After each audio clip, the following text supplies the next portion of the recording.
Okay, guys, so we're now going to be visiting the lifespan of our second president, John Adams. John Adams' life was from 1735 to 1826. He was the leader of the American Revolution and served as the second president from 1797 to 1801. The Massachusetts-born, Harvard-educated Adams began his career as a lawyer.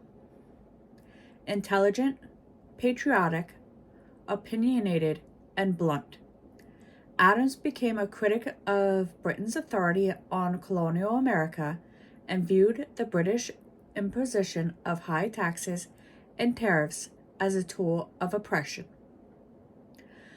During the 1770s, he was a delegate to the Continental Congress, and in the 1780s, Adams served as diplomat to Europe and helped negotiate the Treaty of Paris in 1783, which officially ended the American Revolutionary War that was from 1775 to 1783. From 1789 to 1797, Adams was America's first vice president. He then served a term as the nation's second president. His letters to his wife, Abigail Adams, left behind a vivid portrait of his time among the founding fathers. Born in Braintree, which is present-day Quincy, Massachusetts, on October 30th, 1735, to the descendants of Mayflower Pilgrims, John Adams was the oldest of John and Suzanne Boylston Adams, 3 sons. The elder Adams was a farmer and shoemaker who served as a Congressionalist deacon and official in the local government. Did you know? In November 1800, John Adams became the first president to reside in the White House. Construction of the presidential home, which was designed by Irish-born architect James Holbein, began in 1792. President Theodore Roosevelt, who we'll get to later on, officially named it the White House in 1901. A strong student, Adams graduated from Harvard College in 1755. He then taught school for several years and studied law with an attorney in Worcester, Massachusetts. Adams began his law career in 1758 and eventually became one of Boston's most prominent attorneys.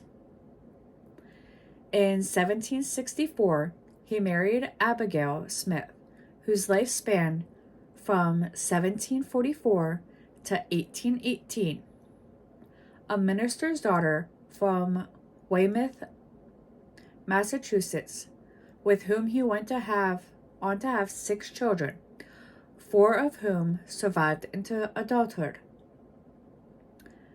Abigail Amelia Adams, known as Nabby, Charles Adams, Thomas Boylston Adams, and future President John Quincy Adams, whom we'll get to later on.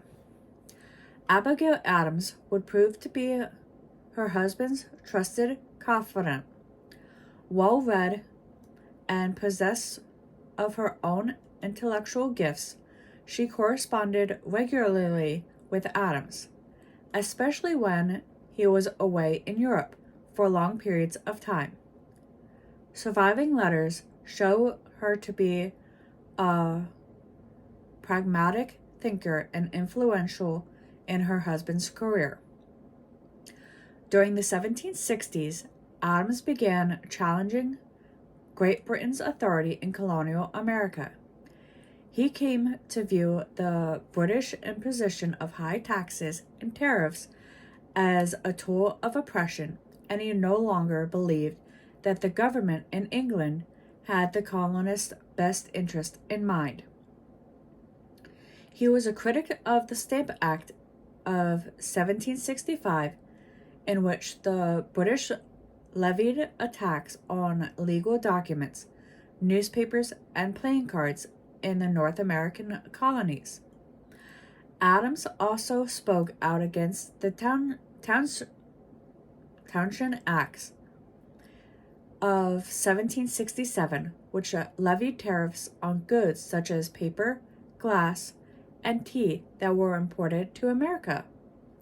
Despite his objection to what he thought was unfair taxation by British, Adams, a principal man, represented the British soldiers accused of murder in the Boston Massacre of March of 1770.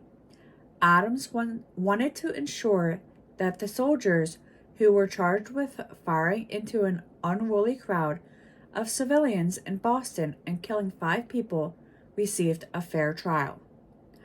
Until next time.